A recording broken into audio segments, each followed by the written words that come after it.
எண்ணஞ்சல் குடியிருக்கும் என் அன்பான இனிய உறவுகளே, சாந்திக்காண்டி சமையல் நான் செஞ்சு போடுறேன் அப்படின்னு சொல்லிட்டு விஜய் சொல்லிடுறாங்க.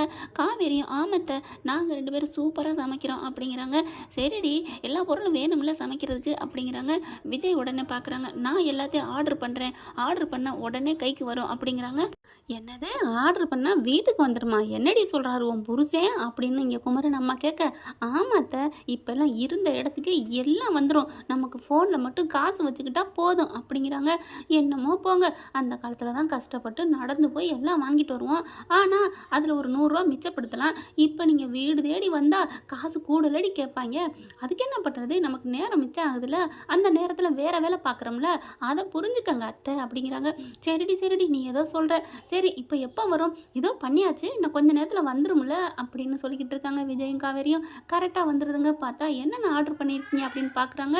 பார்த்தா எல்லாம் மட்டன் சிக்கன் சமையலுக்கு உண்டானது எல்லாம் வாங்கிட்டு சொல்லிட்டாங்க.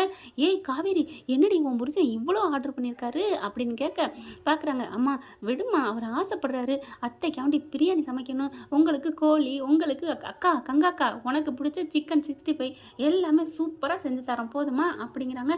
ஏய் அதெல்லாம் இழுத்துக்க வேணாண்டி, சும்மா ஒரு பிரியாணி செஞ்சு ஒரு கோழி கிரேவி மட்டும் செய்யும் போதும் அப்படிங்கிறாங்க. சரிக்கா விடுக்கா அப்படின்னு சொல்லிட்டு எல்லாத்தையும் எடுத்துகிட்டு கிளம்புறாங்க. விஜயும் காவேரியும். பார்த்தா இவங்க எல்லாருமே பின்னாடி வராங்க. ஹலோ எங்கே வர்றீங்க? ஏன் உங்கள் கூட சமைக்கத்தான், அதெல்லாம் வேணாமே, நானும் என் பொண்டாட்டியும் சூப்பராக சமைப்போம், நீங்கள் வேணாலும் பாருங்கள், அப்படியே அசந்து போவீங்க அப்படிங்கிறாங்க. விஜய் பார்க்குறாங்க. சாரதா, என்ன உன் வீட்டுக்காரர் சமைப்பாரடி அப்படின்னு காவேரி பார்த்து கேட்க, அம்மா நான் தான் அன்னைக்கே சொல்லியிருக்கல என் புருஷன் சூப்பராக சமைப்பாருன்ட்டு. பரவாயில்லையே எப்படி? எல்லாம் உங்கள் பொண்ணு செஞ்சு சொல்லி கொடுத்ததேன் அத்தை அப்படிங்கிறாங்க. அப்படியா தம்பி, ஐயோ என் பொண்ணும் என் மாப்பிள்ளையும் எப்படியெல்லாம் வாழ்ந்துருக்காங்களே, நான் தான் இப்படி தப்பாக புரிஞ்சுக்கிட்டேனே, மன்னிச்சுக்கோங்க மாப்பிள்ளை அப்படிங்கல. ஐயோ அத்தை விடுங்க அத்தை, நீங்கள் என்ன மண்டை போகிற வரைக்கும் மன்னிக்கிறத விடவே மாட்டீங்களா அப்படிங்கிறாங்க. கங்காவுக்கு மட்டும் பொசன்னு வருது. பாரு உணவு அப்படியே அந்த மாப்பிள்ளை தாங்குது தடுக்குதே அப்படின்ட்டு மறுபடியும் அந்த பிள்ளையோட அந்த கங்கா கிட்ட மண்டைக்குள்ள ஊறி போயிருந்துச்சு இல்லையா, அது வந்து அந்த புத்தி எட்டி பார்க்குதுங்க. இங்கே தன்னோட ரூமுக்கு வந்துடுறாங்க. விஜயும் காவேரியும் எல்லாத்தையும் எடுத்து இறக்கட்டுறாங்க. காவேரி, நம்ம ஃபஸ்ட்டு என்ன பண்ணுவோம், ஃபஸ்ட்டு பிரியாணிக்கு தாளித்து விடுவோம், அதுக்கு கறியெல்லாம் கழுவணும்ல. ஆமாம் அப்படிங்கிறாங்க. அங்கிட்டு கோழிக்கறியை கழுவி அங்கிட்டு சிக்கன் கிரேவி பண்ணிடுவோம் அப்படிங்கிறாங்க. சரின்னு சொல்லிட்டு கறியை கழுவுறதுக்கு எல்லாத்தையும் எடுத்து பாத்திரத்தில் கொட்டுறாரு. கொட்டையில் காவேரி நான் கழுவுறேங்க அப்படின்னு சொல்லிட்டு கறியை களையிறாங்களா. அப்படியே என்ன பண்ணுறாங்க, அப்படியே நம்ம தலைவர் கையை உள்ளார விட்டுறாரு. அப்படியே களையிறாங்களா. கதவை சாத்திட்டு தான் வந்திருக்கேன் அப்படின்னு சொன்ன கையோட, தாப்பா போடலையா காவேரி அப்படின்னு விஜய் சொல்ல, ஏங்க கறியை மட்டும்தான் நான் களையிறோம், சமையல் தானே செய்ய போகிறோம், எதுக்கு தாப்பா போட்டுக்கிட்டு அப்படிங்கல. யார் சொன்னா சாப்பாடு மட்டும்தான் செய்ய போகிறோம், கறியை மட்டும்தான் களைய போகிறேன்ட்டு, நான் என் பொண்டாட்டிய அப்படிங்கல. ஐயோ மாமா அப்படிங்கிறாங்க. சரி விடு, இப்போ நமக்கு சமையல் நேரம், ஒன்லி சமையல், ஒன்லி குக்கிங், நோ ரொமான்சிங் அப்படிங்கிறாங்க. அதுக்கப்புறம் பார்த்தீங்கன்னா கறியெல்லாம் கழுவி வச்சுடுறாங்க. சரிங்க இந்த தக்காளி என்ன இருக்குங்க, நான் வெங்காயம் நறுக்கிறேன் அப்படின்னு சொல்லி நறுக்கிட்டு இருக்காங்களா. அப்போ பார்த்து தக்காளியை வேகமாக இந்த பிள்ளை 2 பேரும் சேர்ந்து ஆளாளுக்கு வேலையை பகிர்ந்து பார்த்துட்டு இருக்காங்க. தக்காளி நறுக்கிட்டு இருக்கு இந்த பிள்ளை. அப்படின்னு சொல்ல, ஐயோ காவேரி என்னம்மா ஆச்சு, என்ன ஆச்சு அப்படின்னு சொல்லிட்டு வேகமாக கையை பார்க்குறாங்க. ஐயோ என்னம்மா அப்படின்னு சிகப்பா வலியுதே, ஐயோ அப்படின்னு சொல்லல. காவேரி பார்க்குறாங்க. ஹலோ மாமா, இது தக்காளி பழ சாறு மாமா. அப்படியா எங்க அப்படின்னு சொல்லிட்டு அந்த விரலை டபக்குன்னு வாய்க்கில் வச்சு உறிஞ்சிடுறாரு. உறிஞ்சிட்டு பார்க்குறாரு, கையில் ஒரு காயம் கூட இல்லை. அடி பாவி அப்படிங்கல. ஆமாம் உங்களை நான் ஏமாத்தினேன் அப்படின்னு சொல்லிட்டு தலையில் எழுதுலாக்கின்னு சொல்லிட்டு கொட்டுறாங்க. அடி பாவி, நான் எவ்வளோ பயந்துட்டேன் தெரியுமா அப்படிங்கிறாங்க. அதுக்கப்புறம் சரி நீ இதெல்லாம் நறுக்கு அப்படின்னு வெங்காயத்தை கொடுக்குறாங்க. அடுத்து கொத்தமல்லி இதெல்லாம் பண்ணிக்கிட்டு இருக்கிறாங்க. நீ இந்த சின்ன வேலை கூட நான் வேணான்னு தான் சொல்கிறேன் காவேரி, நீ எதுக்கு காவேரி கஷ்டப்பட்டுக்கிட்டு, நானே பார்த்துக்குவேன்ல அப்படின்னு சொல்லிட்டு வேலையில் பார்க்குறாங்க. இருந்தாலும் காவேரி நீ இப்படி இந்த மாதிரி கையில் வெட்டுச்சுன்னொன்னே எப்படி தெரியுமா நான் துடிச்சு போயிட்டேன், ஏன்டா இப்படிலாம் பண்ணுற, மாமாவோட மனசு தெரிஞ்சுட்டு இப்படிலாம் நடிக்காத காவேரி, என்னால் தாங்க முடியாது அப்படின்னு சொல்லிட்டு இருக்காங்க. அப்படி சொல்லிட்டு திரும்பி பார்க்குறாரு. காவேரி பார்த்தா அழுதுட்டு இருக்காங்க. ஏன்டா எதுக்குடா அழுகிற அப்படிங்கிறாங்க. ஏன்டா என்னடா ஏன் அழுகிற, மாமா இவ்வளோ பாசமாக இருக்கேன், மாமா உன் மேலே உயிராக இருக்கேன் அப்படின்னு நினச்சி அழுகிறியா அப்படின்னு விஜய் கேட்க, அப்படின்னு மண்டே ஆட்டுறாங்க. அப்புறம் எதுக்குடா மாமா இவ்வளோ பாசமாக எல்லாத்துக்கும் சமைச்சு போடுறாரு அப்படின்னு நினச்சி அழுகிறியா அப்படிங்கிறாங்க. அப்புறம் எதுக்குடா அழுகிற அப்படின்னு கேட்ட கையோட காவேரி என்ன பண்ணுறாங்க, கையில் இருக்க வெங்காயத்தை எடுத்து அப்படியே விஜய் கண்ணில் அப்படியே அப்புறாங்க. அப்படின்னு என்ன பண்ணுற அப்படின்னு சொன்னோன்னே இவங்க பார்க்குறாங்க. ஆமாம் வெங்காயம் கட் பண்ணாதான் கண்ணீர் தண்ணி வந்துருச்சு தெரியுமா அப்படின்னு சொன்னோன்னே, என்னடி சாரிடி சாரிடி அப்படின்னு சொல்லிட்டு கண்ணி வந்துருச்சா, ஐயோ என் பொண்டாட்டி வெங்காயத்தை கூட நான் உலகத்துலேருந்து எடுக்க சொல்லிடுவேனே, என் பொண்டாட்டி கண்ணிலேருந்து கண்ணீர் வந்துருச்சே அப்படின்னு சொல்லிட்டு என்ன பண்ணுறாங்க, விஜய் அப்படியே தன்னோட மார்போட காவேரி அணைச்சிக்கிறாங்க அந்த கண்ணி தண்ணியை துடைக்கிறதுக்கு. ஏன்னா கையில் அவர் கையிலையும் வெங்காயம் அது இதுன்னு இருக்கு இல்லையா, அதனால கையை வச்சு துடைக்க முடியாதுன்னு சொல்லிட்டு அப்படியே அமுக்குறாங்க. மாமா அப்படின்னு சொல்லிட்டு தலையை நிமித்துறாங்க. என்னடி கண்ணி தண்ணி மறுபடியும் வந்துக்கிட்டே இருக்கே, என்ன பண்ணுறது அப்படின்னு சொல்லிட்டு டக்குன்னு நம்ம தலைவர் வாயை வச்சு உறிஞ்சிடுறாங்க கண்ணி தண்ணியை. கண்ணி தண்ணி உப்பாக தான் இருக்குது, இருந்தாலும் பரவாயில்ல அப்படின்னு சொல்லிட்டு அப்படியே உறிஞ்சி எடுத்துட்டு அதுக்கப்புறம் தன்னோட சட்டையில் வச்சு முகத்தை மறுபடியும் அப்படியே அமுக்கி எடுக்கிறாங்க. இனிமேல் உன் கண்ணிலேருந்து ஒரு சொட்டு கண்ணீர் வரக்கூடாது காவேரி. ஏன் காவேரி, வெங்காயம் நறுக்கிறது கூட நீ கண்ணி தண்ணி வரக்கூடாது. இல்லை நீ வெங்காயமே நறுக்கவே வேணாம். இனிமேல் இன்னையிலேருந்து வெங்காயத்தை குழம்புக்கு சரி எல்லாத்துக்கும் நான் அவாய்ட் பண்ணுறேன், நான் தடை செய்கிறேன். என் பொண்டாட்டி கண்ணிலேருந்து கண்ணீரை வர வச்சுட்டு இந்த வெங்காயத்தை நான் வெறுக்கிறேன், இந்த வெங்காயத்துக்கு நான் 100 ஆண்டு சிறை தண்டனை கொடுக்குறேன் அப்படி இப்படின்னு சொல்ல அப்படியே பார்த்தா கண்ணெல்லாம் நல்லா தொடச்சி விட்றாங்க. ஆனாலும் கண்ணி தண்ணி பொதன்னு கொட்டுது. காவேரி என்னம்மா, நம்ம தான் வெங்காயத்தை தூக்கி போட்டேனே, டக்குன்னு வெங்காயம் புறத்தையும் அள்ளி அங்கிட்டு தூக்கி போட்டுறாரு. எல்லாத்தையும் போட்டேன்டா, அப்புறம் ஏன்டா மறுபடியும் கண்ணில் வெங்காயத்தை பட்டுருச்சா அப்படின்னு கேட்கல. இல்லை அப்படின்னு மண்டே ஆட்டுறாங்க. அப்புறம் என்னடா இதுக்கு பதில், முன்னாடி நீங்கள் சொன்னீங்கல்ல அதுதான் அப்படிங்கிறாங்க. முன்னாடி நான் என்ன சொன்னேன், முன்னாடி நீங்கள் என் மேலே பாசமாக இருக்கேனே அதுக்காக நீ அழுகிறியா அப்படின்னு கேட்டீங்கல்ல, ஆமாம் அதுதான். இப்போ நீங்கள் இவ்வளோ பேசுனீங்கல்ல அதுதான் என்ன அறியாமல் அழுக வந்துருச்சு மாமா அப்படிங்கிறாங்க. அடி பாவி அப்படின்னு சொல்லிட்டு இருக்கையை கட்டி பிடிச்சிக்கிறாங்க.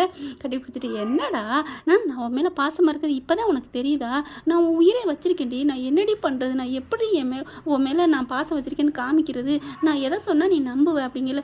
அப்படிலாம் இல்லை மாமா அப்படின்னு கட்டி பிடிச்சிக்கிறாங்க. ரொம்ப நேரம் ஆயிடுச்சே, சமையல் எவ்வளோ முடிஞ்சிருக்கும் அப்படின்ட்டு பாட்டி பார்க்க வர்றாங்க. இதுக்கு ரெண்டும் அப்படியே கட்டி பிடிச்சிக்கிட்டு கையை பிசைஞ்சுக்கிட்டு, நீ அழுகக்கூடாதுடா, நான் அழுக மாட்டேன் மாமா, நான் உனக்காக தான் நான் வாழ்கிறேன் அப்படி இப்படின்னு சொல்லிட்டு இருக்கல. ஹலோ நாங்களும் கொஞ்சம் வாழ்ந்துட்டுருக்குறோம், ஹலோ மேடம் அப்படின்ட்டு சார் அப்படின்னு பாட்டி கூப்பிட படக்குன்னு ஐயோ அப்படின்னு விலகுறாங்க காவேரி விஜயும். பாட்டி அப்படின்னு தலையை சொரிஞ்சுக்கிறாங்க. என்னப்பா பசிக்குதுப்பா, நாங்களும் உலகத்தில் வாழ்ந்துட்டுருக்கோம், அரை மணி நேரத்தில் சமைக்கிறேன்னு சொல்லிட்டு அரை மணி நேரம் ஆயிடுச்சே, எப்படி சமைச்சிட்ருக்கேன்னு பார்க்க வந்தா அப்படியே எல்லாம் பச்சையாக கிடக்கு, எப்பப்பா சமைப்பீங்க? சாரி பாட்டி சாரி, இதோ ஒரு 5 நிமிஷத்தில் நாங்கள் முடிச்சிடறோம். ஆமாம் காய்கறியெல்லாம் எல்லாமே அப்படியே இருக்குது, கறி அப்படியே இருக்குது, ஒன்றுமே தாளிக்கலை தம்மு விடலை, எப்படா நீங்கள் போங்க பாட்டி, நான் அரை மணி நேரத்தில் முடிச்சிடறோம் ப்ளீஸ் பாட்டி அப்படிங்கிறாங்க. ஐயோ உங்கள் காதல் துளைக்கு அளவே இல்லை அப்படின்னு சொல்லிட்டு பாட்டி போகிறாங்க. நல்ல வேலை சாந்தி வரேன்னு சொன்னா, சாந்தி பார்த்துருந்தா என்ன ஆயிருக்கும் அப்படின்னு சொல்லிட்டு பாட்டி போகிறாங்க. நல்ல வேலை அத்தைக்கிட்டேருந்து நம்ம தப்பிச்சிட்டோம், மாட்டிருந்துருப்போம் அப்படிங்கிறாங்க. அதுக்கப்புறம் பாட்டி புலம்பிகிட்டே போகிறாங்க. சரி வா சீக்கிரம் நம்ம சமைக்கணும் அப்படின்னு சொல்லிட்டு வேலையில் பார்க்குறாங்க. இருந்தாலும் காவேரி நீ இப்படி இந்த மாதிரி கையில் வெட்டுச்சுன்னொன்னே எப்படி தெரியுமா நான் துடிச்சு போயிட்டேன், ஏன்டா இப்படிலாம் பண்ணுற, மாமாவோட மனசு தெரிஞ்சுட்டு இப்படிலாம் நடிக்காத காவேரி, என்னால் தாங்க முடியாது அப்படின்னு சொல்லிட்டு இருக்காங்க. அப்படி சொல்லிட்டு திரும்பி பார்க்குறாரு. காவேரி பார்த்தா அழுதுட்டு இருக்காங்க. ஏன்டா எதுக்குடா அழுகிற அப்படிங்கிறாங்க. ஏன்டா என்னடா ஏன் அழுகிற, மாமா இவ்வளோ பாசமாக இருக்கேன், மாமா உன் மேலே உயிராக இருக்கேன் அப்படின்னு நினச்சி அழுகிறியா அப்படின்னு விஜய் கேட்க அப்படின்னு மண்டே ஆட்டுறாங்க. அப்புறம் எதுக்குடா மாமா இவ்வளோ பாசமாக எல்லாத்துக்கும் சமைச்சு போடுறாரு அப்படின்னு நினச்சி அழுகிறியா அப்படிங்கிறாங்க. அப்புறம் எதுக்குடா அழுகிற அப்படின்னு கேட்ட கையோட காவேரி என்ன பண்ணுறாங்க, கையில் இருக்க வெங்காயத்தை எடுத்து அப்படியே விஜய் கண்ணில் அப்படி அப்புறாங்க. அப்படின்னு என்ன பண்ணுற அப்படின்னு சொன்னோன்னே இவங்க பார்க்குறாங்க. ஆமாம் வெங்காயம் கட் பண்ணாதான் கண்ணீர் தண்ணி வந்துருச்சு தெரியுமா அப்படின்னு சொன்னோன்னே, என்னடி சாரிடி அப்படின்னு சொல்லிட்டு கண்ணி தண்ணி வந்துருச்சா, ஐயோ என் பொண்டாட்டி வெங்காயத்தை கூட நான் உலகத்துலேருந்து எடுக்க சொல்லிடுவேனே, என் பொண்டாட்டி கண்ணிலேருந்து கண்ணீர் வந்துருச்சே அப்படின்னு சொல்லிட்டு என்ன பண்ணுறாங்க, விஜய் அப்படியே தன்னோட மார்போட காவேரி அணைச்சிக்கிறாங்க அந்த கண்ணி தண்ணியை துடைக்கிறதுக்கு. ஏன்னா கையில் அவர் கையிலையும் வெங்காயம் அது இதுன்னு இருக்கு இல்லையா, அதனால கையை வச்சு துடைக்க முடியாதுன்னு சொல்லிட்டு அப்படியே அமுக்குறாங்க. மாமா அப்படின்னு சொல்லிட்டு தலையை நிமித்துறாங்க.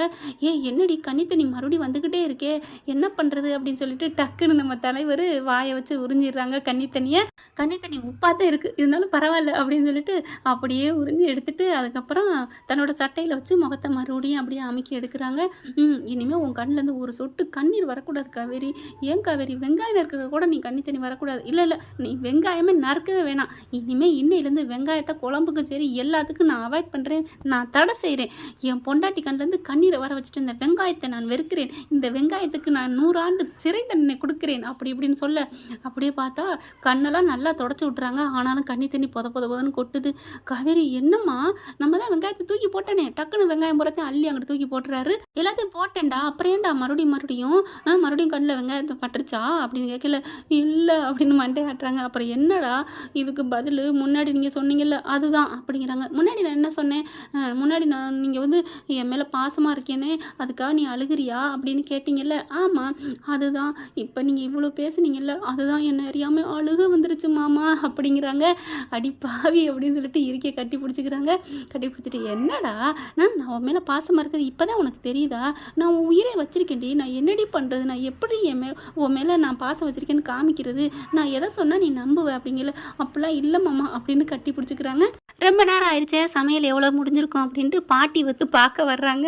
இதுங்க ரெண்டும் அப்படியே கட்டி பிடிச்சிக்கிட்டு கையை பிசைஞ்சுக்கிட்டு, நீ அழுகக்கூடாதுடா, நான் அழுக மாட்டேன் மாமா, நான் உனக்காக தான் நான் வாழ்கிறேன் அப்படி இப்படின்னு சொல்லிட்டு இருக்கல. ஹலோ நாங்களும் கொஞ்சம் வாழ்ந்துட்டுருக்குறோம், ஹலோ மேடம் அப்படின்ட்டு சார் சார் அப்படின்னு பாட்டி கூப்பிட படக்குன்னு ஐயோ அப்படின்னு விலகுறாங்க. காவேரி விஜயும் பாட்டி அப்படின்னு தலையை சொரிஞ்சுக்கிறாங்க.